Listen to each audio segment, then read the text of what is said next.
Welcome to Global Dispatches, a podcast about foreign policy and world affairs. I'm your host, Mark Leon Goldberg, editor of UN Dispatch.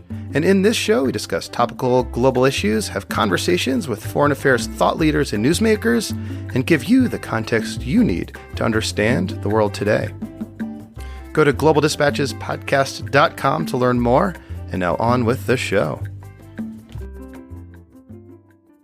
My guest today, Ty McCormick, is the author of the new book, Beyond the Sand and the Sea, One Family's Quest for a Country to Call Home. The book tells the story of Asad Hussein, who was born in a refugee camp in Kenya after his parents fled conflict in neighboring Somalia. Asad was born into extreme poverty and was effectively stateless. Asad is a very intelligent and driven individual. As a teenager, he was a voracious reader who gravitated towards the works of immigrants in the United States. He is also an excellent writer who first garnered international attention when he began publishing in Western outlets like the New York Times. Ty McCormick was an editor for Foreign Policy magazine living in Kenya when he first met Asad, assigning him to write a story.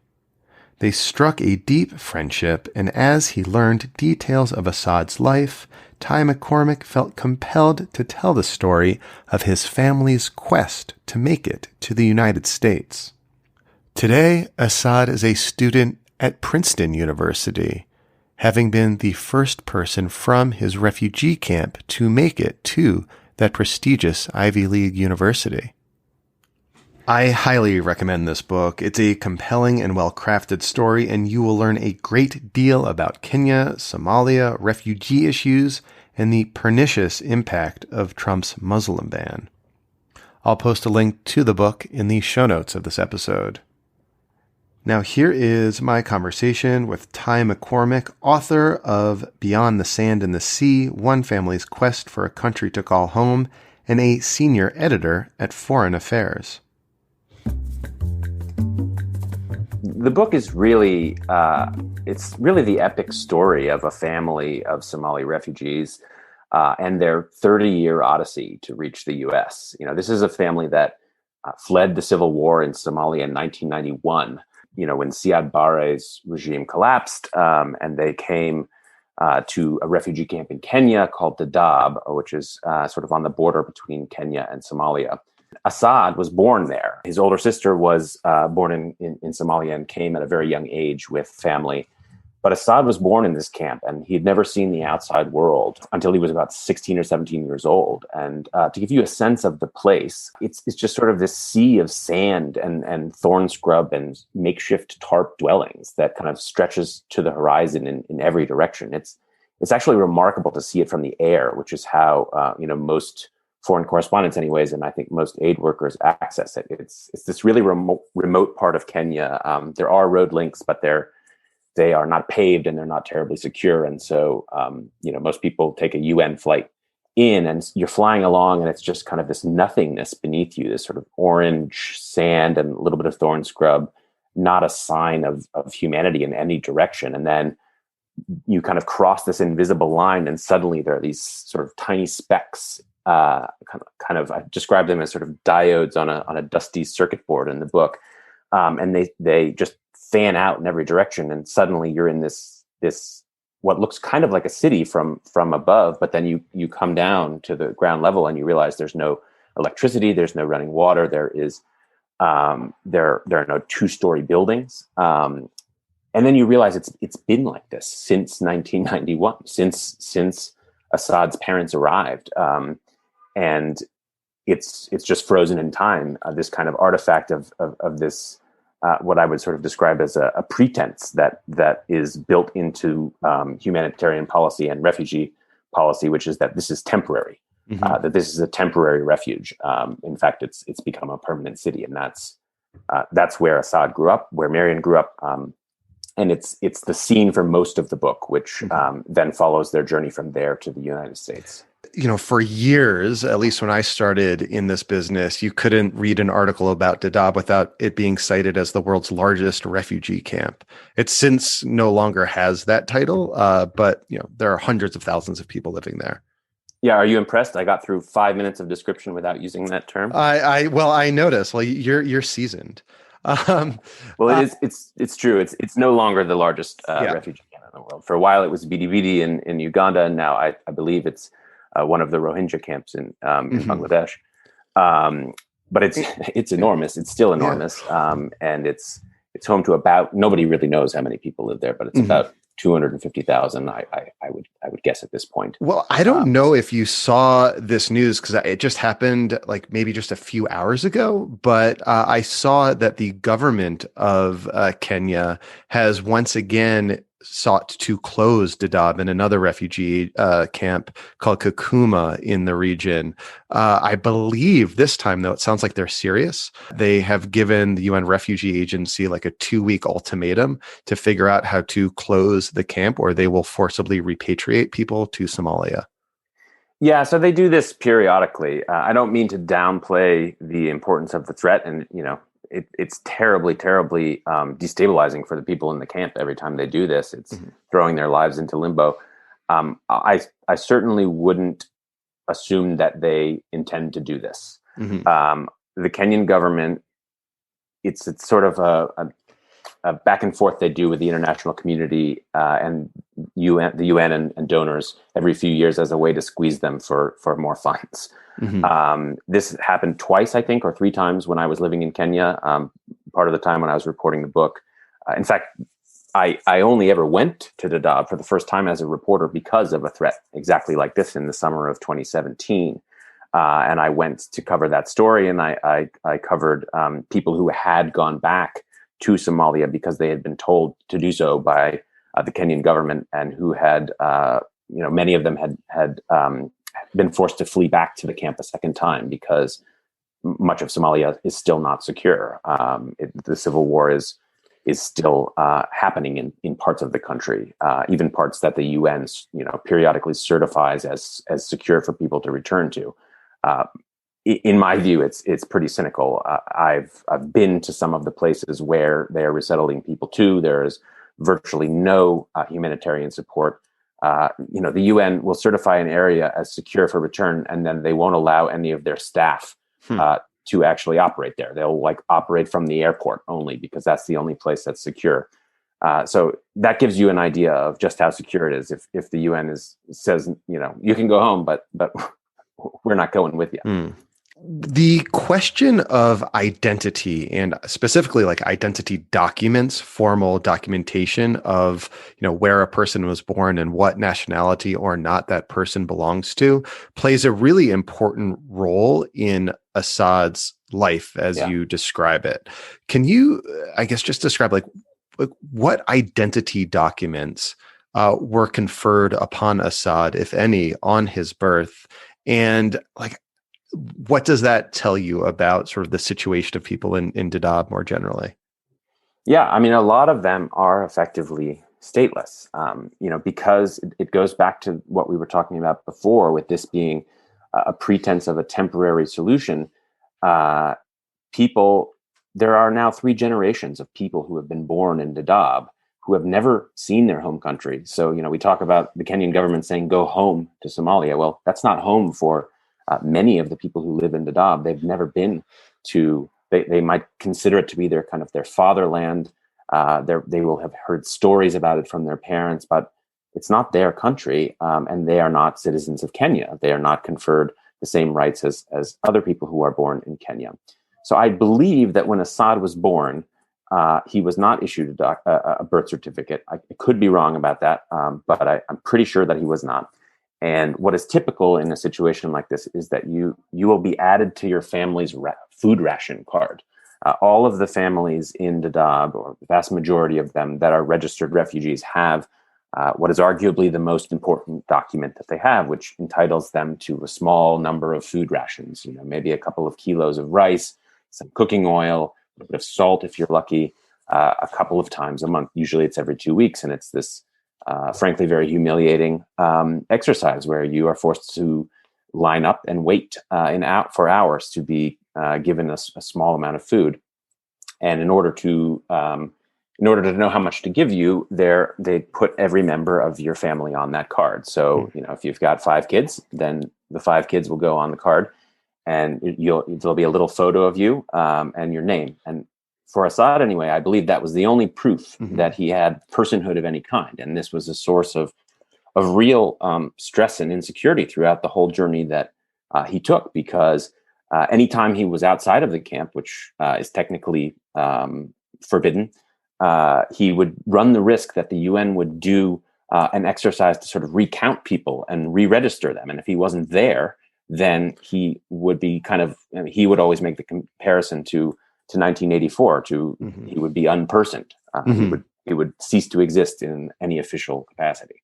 At the same time, like, your name on a ration card does not count as an official document in the eyes of the Kenyan government for anything you would want to do outside of Kenya. So it's this question of identity and like official bureaucracy around the conference of identity, I think, plays a really interesting role in your book, an important role in the story of Assad's life, but is kind of always there in the background as like a stressor and as like a point of conflict that's driving the amazing storytelling that you do in the book, I think. I think about that same question, and that I sort of play with in the book, is the idea of intersecting worlds. Dadaab is a kind of world in and to itself, and the borders of that world are very hard, and they are kept impermeable by policies like the one we were just discussing, where people have essentially no legal identity. And so it becomes virtually impossible to step from one world, the world of Dadaab, into the world that you and I know, where borders are permeable, where transit is possible. And that becomes a kind of saga, an ongoing saga of Assad's story, as he sort of tries to break free from this world of deprivation and into the one of plenty that you and I inhabit. Well, can you tell the story then of how Asad came into your life? Yeah, I'm unfortunately that will require discussing Trump, which I was sort of trying to avoid doing, but is inevitable. I wouldn't have met Asad if it weren't for the Trump travel ban, which was a sort of a very sad thing to bring us together. But it was, I believe 8 days into Trump's presidency in 2017. And, he issues this temporary ban, infamous Muslim ban, and a temporary pause on refugee resettlement. And at the time, I was the Africa editor of Foreign Policy magazine, which is a small American magazine, not unlike the one I work at now, but was a little bit more news focused. And I was the Africa editor based in Nairobi. And so my immediate thought was, well, let's commission an article on this that interviews some families who are directly affected by the ban. And I sort of set about finding an author. And I had read this article in the New York Times previously by a young man who had grown up in Dadaab, about something totally different, about his sister's return to the camp after some long number of years. And I had just sort of filed away the name. And I thought, if opportunity arises, I'd like to commission something from this young man. I had really no idea anything about him other than that he was a writer and that he had been born in Dadaab. So I messaged him on Twitter, and I assumed that he was not still living in the camp. I figured he'd probably won a scholarship, been one of the lucky few to win a scholarship to go to Canada. Maybe he was working at an NGO. I don't know. I never in a million years did I assume that he was still stranded in the camp. And I got this message back from him saying, sadly, like my family is one of the families that fits the description that you're asking me to go interview. And so he ended up writing this beautiful, incredibly moving, incredibly devastating piece for me at Foreign Policy about his family's, endless wait. They had been promised resettlement in the U.S. in 2004, and over and over and over again, the resettlement case had been stalled and derailed in all sorts of different ways. And his sister had finally sponsored his parents for green cards because she had been resettled separately to the U.S. And they were waiting on the final interviews at the U.S. Embassy in Nairobi when the Trump travel ban came down, which is why he was actually in Nairobi and able to meet with me. And so that's what brought us together. And we kept in touch after that essay ran. And, the more he told me of his story and his family's story, the more I realized this was something that I wanted to write about. And how did you and your wife, Jill Filipovich, the journalist who's also been on this podcast, I think you're the second husband-wife combination that's been on this podcast before separately. How did you come to, I guess, really be a part of his life and come to, support his education and just become like good friends with him, it seems? Yeah. It sort of happened organically. It began with that article, and then we just sort of started meeting informally in Nairobi. He decided to stay in Nairobi instead of going back to the camp, which by law he was required to go back to the camp. But he decided to stay, and he decided to apply to a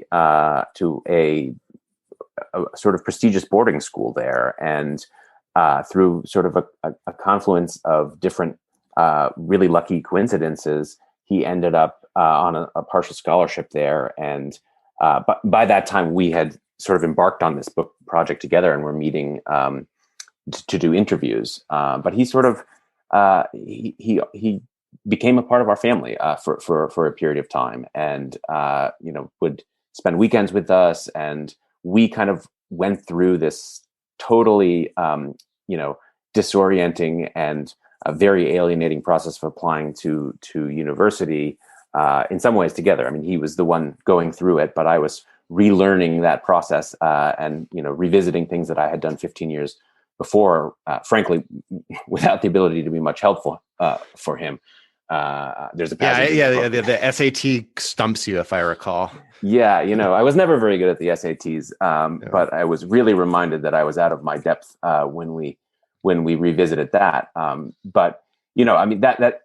This is one other way in which this idea of worlds with sharp, hard borders really came into stark relief, which is that there are just so many ways in which universities like Princeton keep out students like Asad, even when they are extraordinarily qualified, extraordinarily driven, brilliant young people.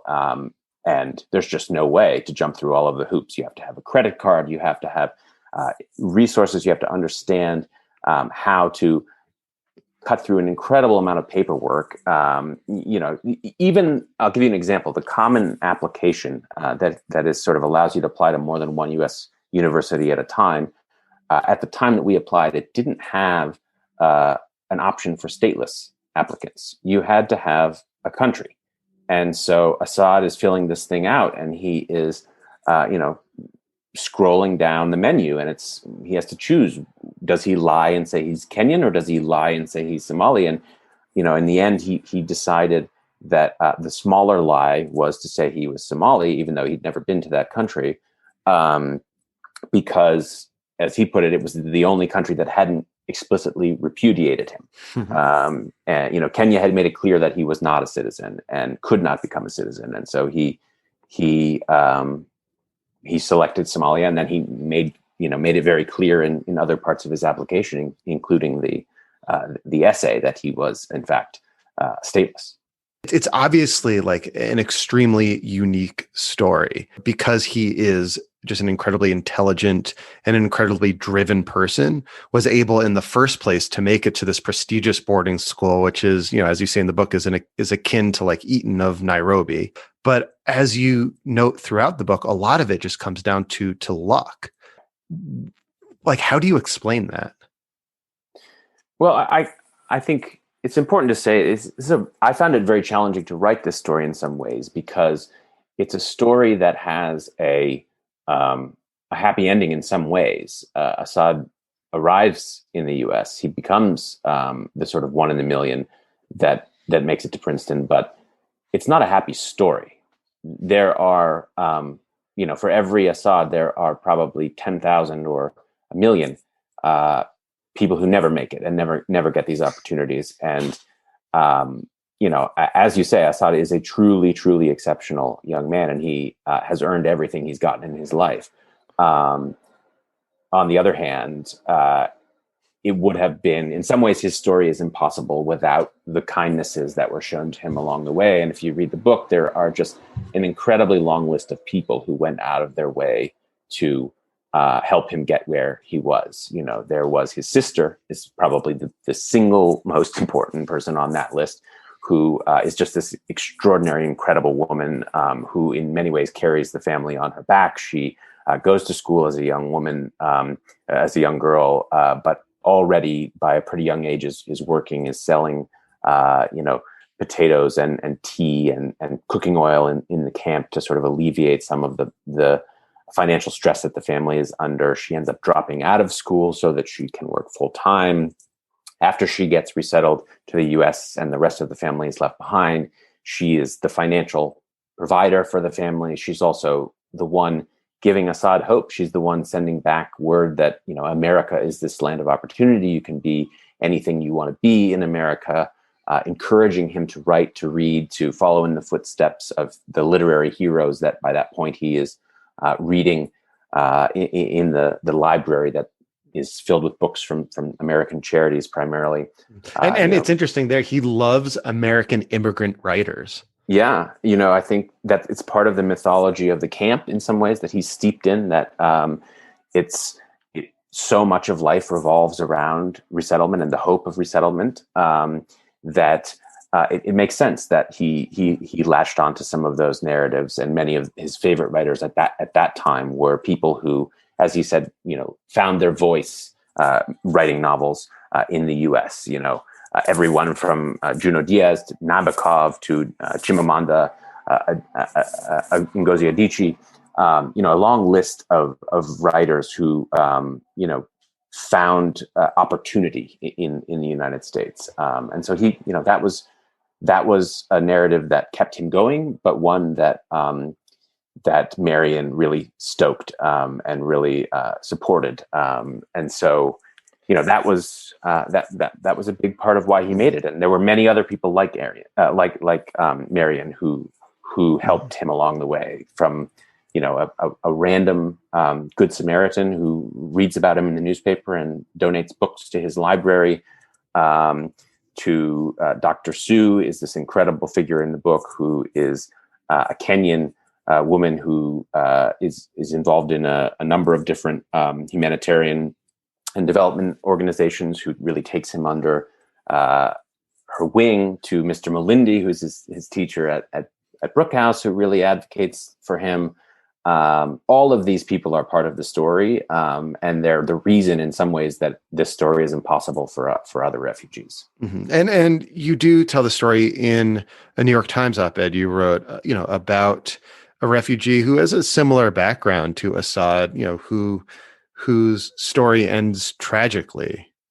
Yeah, I think a far more common version of this story. I think one piece of background information that may be useful is that there's sort of one other ticket out of the camp, or camps like this, other than resettlement, which is this incredible Canadian scholarship called the WUSC. It's the World University Scholarship in Canada, and it's arguably the most generous scholarship anywhere in the world. It allows you not just to go to university, but to take your entire family with you. It gives you the opportunity to sponsor them for Canadian residency. And so this is a scholarship that is available to a very small number of the top students in Dadaab, and the other one that you mentioned, Kakuma refugee camp, every year. And it's utterly transformed the school system in these places. Everyone dreams of going to Canada on these scholarships. And so that was Assad and his best friend Becker, and many of the other students that they went to school with, all sort of poured their heart and soul into winning that scholarship. And when they didn't receive it, or when some of them didn't win it, it was really devastating. And that was the story of the young man that I wrote about in the Times, who had first dreamed of coming to America, and then put his energy into trying to win the scholarship to go to Canada. And when all of those doors slammed shut, he ended up taking his own life. And he I think he was not alone. There was a spate of suicides that hit the camps within months after Trump's travel ban. I think there was a sense that the world had really turned its back on Dadaab, and there was no way out, and that was truly devastating to a lot of the people who lived there. So Asad, did of course make it into Princeton, but getting to the United States is still another hurdle, and he was still coming to the United States at a time of incredible hostility by the administration to a refugee resettlement in general. And I know he didn't come as a refugee to be resettled, but came on a student visa. How, just to kind of close the circle, how did he end up obtaining the necessary identity documents to come to the United States as a student at Princeton? So it's actually less complicated than you might think. The UN issues what's called a conventional travel document, and it can be used to travel anywhere as long as you can get a visa from the country that you're trying to go to. That's really the hurdle. Getting the conventional travel document wasn't easy. It required, lots of dealing with Kenyan bureaucracy and with UN bureaucracy. But he was able to obtain that with the ration card we discussed before, and with I think an affidavit from a Kenyan doctor saying that he had been born in Kenya. But then it was really a matter of whether the U.S. was going to grant him a visa. And I don't think he would have gotten a visa had he not had an acceptance letter from Princeton. I think that's really the golden ticket. And, it's as part of the book as well. When he goes to the embassy to apply for his visa, the consular officer, he's expecting that he's going to get grilled in all sorts of ways, that it's going to be, a sort of what you might think here, where people are, making sure you're not a security threat of some kind. But instead, the consular officer is just like, I went to Penn. Like, I'm super impressed that you're going to Princeton. Nice. And is seems to be a little bit apologetic about, this particular moment in American history, and, stamps his visa and says it's going to be ready next week. So, it was one more sort of the luck broke his way. Someone sort of smiled on his case one last time, and it could have gone the other way. So finally, how's he doing now? What are his plans for the future, to your knowledge? So he is thriving at Princeton. I think he would have preferred not to have a pandemic. His second year, I guess, in the United States, but he is now a junior and is by all accounts really, really thriving at Princeton. It's been such a marvelous thing to watch, that he's just, I also write about this in the book, that one day he texted me that he has sent me a selfie with Tracy Smith, who's the poet laureate, who happens to teach at Princeton, something that only would happen on the Princeton campus. I think it's also, I think with the good, there's been challenges, particularly related to the Trump era. I think he felt like he had come to America at a time that America was particularly inhospitable to people with backgrounds like his. And I think that was a real disappointment. The America that he dreamed about as a child didn't measure up to the America that he arrived in. But I think academically, I think it has been, such a blessing for him. He said to me before, all I ever wanted to be was busy when I was a kid. There was nothing to do in the refugee camp. And now he takes Chinese and computer coding, and he's got friends from all over the world, and it's couldn't be more different. And I think for him, just such a spectacular opportunity to be. And I am still to this day, very grateful that Princeton opened his doors. I don't think it's an accident that they're the ones that accepted him. I think they've really taken on a kind of a leadership role in terms of refugee opportunities. They can always do more, but I think that they have made a real effort in a way that a lot of places haven't. Well, Ty, thank you so much for your time. This book was great. I mean, it's a wonderful read. First of all, second of all, I think people will find a lot to learn about refugee issues, about migration issues, and about Kenya and Somalia by reading this book. It's wonderful. Thank you. Thank you for having me on. All right. Thank you all for listening. Thank you to Ty. And sincerely, this is a great book. I highly recommend you go out and buy it. You can use the link in the show notes or find it wherever books are sold. It will enrich your life. I guarantee it. All right. We'll see you next time. Bye.